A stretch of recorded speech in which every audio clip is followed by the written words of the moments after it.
what I'm going to try to present to you today, I suppose, is I want you to picture yourself as a Channel 7 camera man or woman. I want you to think of yourself looking at the boats that you see on the news all the time. I want you to think of yourself being in a helicopter and we're going to go up, up, up, up, up. So this is a genuine helicopter view of global displacement and global people movement. So I'm trying to help you get a bit more of a frame and proportion and perspective so you can situate what you see on the news with some facts about global people movement. So I do versions of this talk for the military. So I'm going to focus for you today just on really these ones, so that you get a general idea of, what does the big picture of people movement look like, and hopefully we can start busting a few myths about what's happening globally. So here we go. Here is global migration, and I'm trying to give you my best polemical soapbox, but I am a policy wonk. Everything's heavily footnoted. So you've got all the facts and figures in your handout sheet. So one of the big facts that you need to know is, in fact, most people move internally within their state. So the biggest amount of people movement in the world is internally within state boundaries. In fact, there is not as much migration as you would think. Only 190 million people around the world migrate. I mean total people movements. And that has been a very steady figure for the last 50 years. 3% of the world's population are on the move at any one time, basically. So they live somewhere outside the country they were born. It's actually not a very large figure, and it has been very stable for 50 years. So that's, and the question is, who's moving where? So out of that 190 million people who move, only 70 million people move from a developing to a developed nation. So that's what most people have in their heads. Who moves? Poorer people to richer countries. It's actually only 70 million. 130 million move from one developing country to another. So the key fact I want you to think about is that poor people generally stay put, or if they move within their boundaries. And when they do migrate, if you have a look at us, I mean, we are a net migrant receiving country, we know that. But if you look at the big green spots, where people are leaving and where people are moving, you'll see it's the US where these debates should and are being had in a very real way. You'll also see Europe, and you'll see big orange in China and India, which is going to pose us some issues for the future. So within this big, complete global migration figure come the pointy end of the people I deal with. People who have, we like to call, irregular status, which covers a multitude of sins. I call it forced migration, and that covers a range of things. So that can be displacement due to insecurity and conflict. It can be people who are technically found to be refugees under the 1951 Refugee Convention. There's roughly 14 million refugees at the moment, which is 7% of this total picture. Okay, so significant. Most of those go to poor neighbouring countries, huge majority of them. Roughly 500,000 seek asylum in the West per year, so 500,000 out of all that big picture are seeking asylum in the West. 26 million, though, twice the amount, are internally displaced, and a lot of these are from natural disasters and conflicts. So internal displacement is the core area of movement within boundaries. Trafficking, we don't really know. We know there's a lot of it, especially in Southeast Asia and Eastern Europe, but we don't know how much, so we don't have good data on trafficking. We also have contested figures on people smuggling, but we do know it's a sizable amount, and we do know it overlaps with those 500,000 people seeking asylum in the West. Okay, so now I'm going to tell you a little bit about the global governance of mobility, and the big question too, what does international law have to say on this matter? Answer, very, very little. If you added together all the international law that deals with the law of the sea, or post, or space, or fish, my particular favourite, international law on fish, it's the size of the New York phone book. In terms of global migration, partly because there isn't as much as everyone thinks, there isn't that much international law. There's basically four major instruments. There's Oh, well, there's the statement in the Universal Declaration of Human Rights, which was a post-World War II document, as you know, which guarantees the right to move freely within one's own country and to return to one's own country. And also it contains the right to seek asylum in its clearest form. That was picked up in the International Covenant on Civil and Political Rights, a Cold War document, also post-war, very focused on the Jewish experience, the Holocaust experience. It talks about, in limited ways, about the rights of aliens within states, basic human rights. It again talks about freedom of movement within territory, and it also contains the right to seek asylum. And that's the one which actually imposes a legal right on states that sign that convention. So we have a right to seek asylum. We have the 1951 Refugee Convention, which is someone who has crossed a border and who has suffered persecution for a limited convention reason, and the obligation there is to not return them to the place they were persecuted. Also, under the Convention on the Rights of the Child and the Convention for the Elimination of Discrimination Against Women, there's the right to non-discrimination, the right to a nationality. There's also an anti-trafficking protocol, which sort of soft law, we call that. In terms of architecture, so that means global institutions that deal with these things, there's a fairly sad little section of the UN called the Department of Economics and Social Affairs, DESA. They're the people who have to count all the migrants. So they deal with all the stats, basically, and they are becoming increasingly important because they deal with the phenomenon of remittances, which is very interesting. And now they've recalculated the gross national income of states to include remittances because they're becoming such an important economic source. We have the International Labour Organisation. They deal with the Migrant Workers Convention, which is new and which Australia and no other developed country has signed. There's the UN High Commission for Refugees, where I used to work, which is a multilateral organisation that states fund and control that help to protect the rights of refugees as defined under the Convention. And there's the General Agreement on Tariffs and Services, GATS, that's run by the World Trade Organisation, and they deal with temporary skilled workers. So quite piecemeal. There's no bit of the UN that deals with migration itself as a whole. All right, so now we're going to talk about the Refugee Convention. It drives me crazy, so while I've got you all locked in a room, I'm going to tell you a little bit about the Refugee Convention. You have to think of the Refugee Convention. In fact, all international law is heavily influenced by the time and place in which it was agreed. It's a post-Holocaust document, very important, but it's also a Cold War document.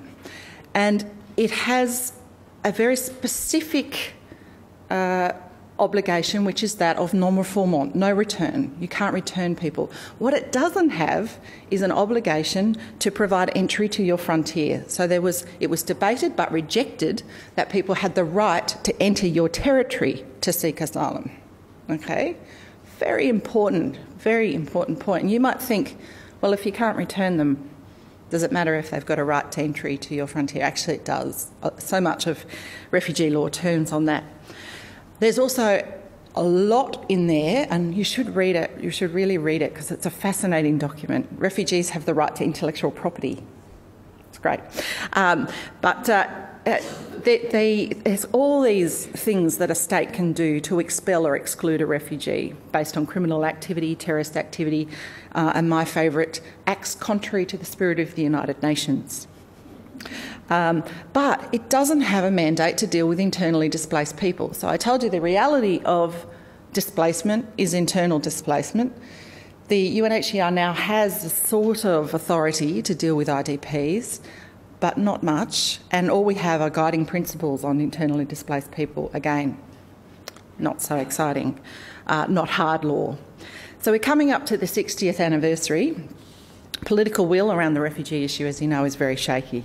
But just so you know, that Refugee Convention, which is dealing with elites, individuals, moving individual persecution, judged individually, that convention was never designed to deal with mass conflict, mass emergencies, climate change, and certainly not poverty. And that was not the context on which it was designed. It was never considered that way. So for anyone who's scared about the phenomenon of forced displacement, and it seems in Australia almost everybody is, if you believe the polls. I'm here to reassure you, poor people, even if they want to move, which they might not, we don't know because we don't have that data, can't generally. OECD countries have a very rigorous set of border controls, visas, passports, customs, airport regulations that are very similar. It is almost impossible to move between Western countries very easily without these valid passports and increasing biodata controls. And it's much more difficult since 2001. The Security Council said you still have the right to seek asylum. You should not persecute an asylum seeker while you're prosecuting the case against terrorism, but that's not the way it's actually played out on the ground for most asylum seekers, so it's much harder since 2001. Australia is unique in having a skilled point system for migration. We are very unique in that. The UK is adopting that system now. But at least we have a way in which you can meet certain objective criteria and come to the country, which most European states don't have, which is interesting. And you probably all know that America has a lottery system as well as some points.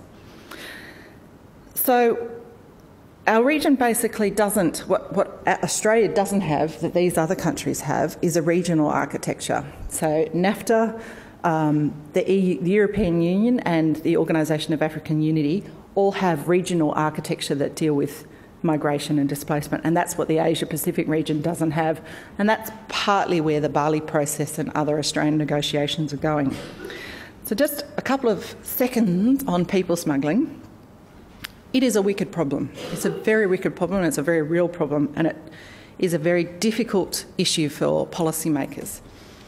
Myself, I draw a line between for-profit people smuggling and members of the diaspora, generally who are acting on a non-profit basis, but it's dangerous, and the route from Australia, anything to do with Australia is dangerous. We are naturally a very protected little island. So some of the issues around people smuggling and the idea of how to define it, what do you do with mixed flows? So what do you do if one boat has asylum seekers, economic migrants, terrorists in it? This idea of mixed flows. How does the supply-demand process work in the context of people smuggling? And I like to use, when I'm talking to my friends at the Immigration Department, the difference, you know, the religious thing where you say hate the sin, not the sinner. So you can hate the smuggler and not the smuggled. You can have various policy issues that try to deal with the supply-demand chain without actually punishing the people who are smuggling, who are being smuggled, if in fact they are refugees. There's also a new convention on transnational organised crime, which will be very important in this area if it becomes hard international law. And there are really significant human rights issues because there are so few legal ways to move around the country if you are poor, basically, or from a poor country. So with all of that, let's have a look at the stats. And one of the things you'll also get in the Australian media is a lot of discussion about the number of boat arrivals. And this is taken from the Parliamentary Library of Australia. I keep track on this, and is the only good source of information. So you need to look up, if you ever care about boat arrival, you look up Parliamentary Library boat arrivals, and they will have the latest stats, and they're just bringing in the financial year stats for 2011-12 now. There are spikes. There's spikes that do relate to political moments. There are also spikes that relate to particularly difficult conflicts in particularly difficult places. Indo-Chinese, Iraq, Afghanistan wars, and here, end of the war in Sri Lanka and continuing war in Afghanistan. I suppose what I would draw your eye to is that 8,000 up the top. In the context of what I have told you about the global picture of migration, this is nothing to worry about, seriously. And when you go overseas and talk to people who are dealing with irregular migration, they think this is hilarious. So just that perspective for you to take away. On the horizon, and very, very important for our region, is climate-induced displacement. We are surrounded by Pacific Islands who are soon going to be unlivable or not be able to be livable in the same way. And we don't have a plan for that. And there is no status under international law for people who are placed in that situation. They still have a state, but the state is unable to basically let them live a decent quality of life. There is no category for that in international law. We call it the Atlantis syndrome. What is that under international law? So that's going to be a really new and important challenge. We also have the rise of megacities, which means these internal displacement patterns are going to get stronger and stronger of people congregating to megacities internally. We have China and India and the other BRICS, Brazil and Russia, becoming global powerhouses. Well, what will that mean for migration? Will that mean that Europeans and Americans start migrating to India and China? How will that work? How will India and China deal with their migration? We have demographic change in the West, so we have fewer births in the West. What will that mean for labour patterns? I'm always interested when I used to work with UNHCR and I'd go to New Zealand. Their immigration department is completely housed in the Department of Labour because that's the way they see immigration. It's completely linked to labour and workforce issues. And, you know, I think Europe basically puts up with a whole lot of unregulated people because they need to for their economy. America does as well, essentially. There are ways that superpowers can deal with people if they need to. They don't want to because of their various economic reasons. So how are countries going to deal with demographic issues and labour force issues in a controlled way? And remittances are now a key driver of a lot of developing country economies. So a lot of countries, like the Philippines, for example, one of their key economic pillars are remittances from their workforce going out, particularly nurses and other types of labour. So what does that mean? If a country's whole well-being is based on its migrant workers, what does that mean? We haven't had that phenomenon in international law before. So my take-home messages for you. Movement's a spectrum. It's like sexuality. Might help you remember it. Okay, so movement is a spectrum. The refugee part is a tiny part, and of that, refugees coming to Western countries is this much of a big spectrum. So we need to keep our heads and keep a sense of proportion in these debates. Evidence-based policy in this area is really weak, very weak, on all sides, no matter what your ideological persuasion, because data collection is weak and because the architecture, the organisations that have the remit to deal with these issues are almost non-existent.